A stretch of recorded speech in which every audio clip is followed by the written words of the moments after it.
नमस्कार मित्रांनो, टेक्निकल सनी सोलुकडे या यूट्यूब चॅनलमध्ये आपल्या सर्वांचं स्वागत करतो। माझे नाव सनी सोलुकडे। मित्रांनो, आजचा विषय त्यापूर्वी मित्रांनो, जर का तुम्ही माझ्या चॅनलवर पहिल्यांदा आला असाल तर माझ्या चॅनल लाईक, शेअर आणि सबस्क्राईब करायला विसरू नका। मित्रांनो, आजचा विषय आहे अँड्रॉइड मोबाईल घेण्याच्या वेळी या चुका करू नका।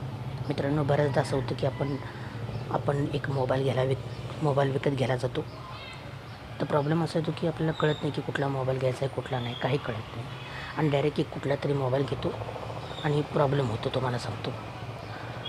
तर मूळ कारण लक्षात ठेवा, कुठलाही मोबाईल तुम्हाला घ्यायचा असेल तर महत्त्वाचं कारण म्हणजे त्या मोबाईलची बॅटरी म्हणजे त्याचं हार्ट तुम्हाला सांगतो। जर ती बॅटरीच तुम्हाला सांगतो जर बरोबर नसेल त्याची, तर तो मोबाईल काय फायद्याचा। तर तुम्हाला सांगतो, त्या मोबाईलची बॅटरी तुम्हाला सांगतो 5000 किंवा 4000 महाची बॅटरी असली पाहिजे, किंवा 5000च्या वरची तुम्हाला सांगतो, किंवा तुम्हाला सांगतो 5000च्या वरची तुम्हाला सांगतो बॅटरी हवी आहे, खूप गरजेचं आहे तुम्हाला सांगतो। मित्रांनो,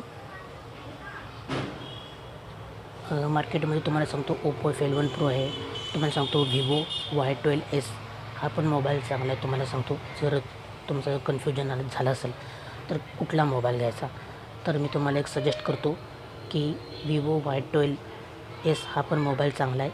5000ची बॅटरी तुम्हाला सांगतो 3 दिवस तुम्हाला सांगतो बॅटरी त्यातून उतरत नाही, कितीही वापरा, काही करा, 3 दिवसानंतरच त्या मोबाईलची बॅटरी संपते।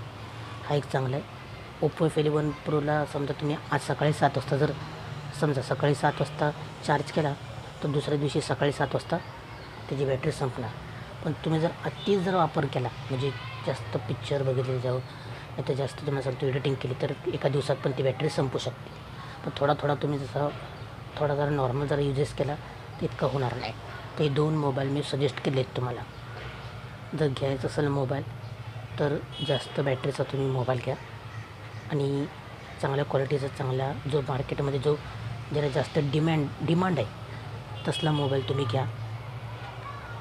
तर आय होप हा व्हिडिओ तुम्हाला समजला असेल, कळला असेल, तर माझ्या चॅनलला लाईक, शेअर आणि सबस्क्राईब करायला विसरू नका।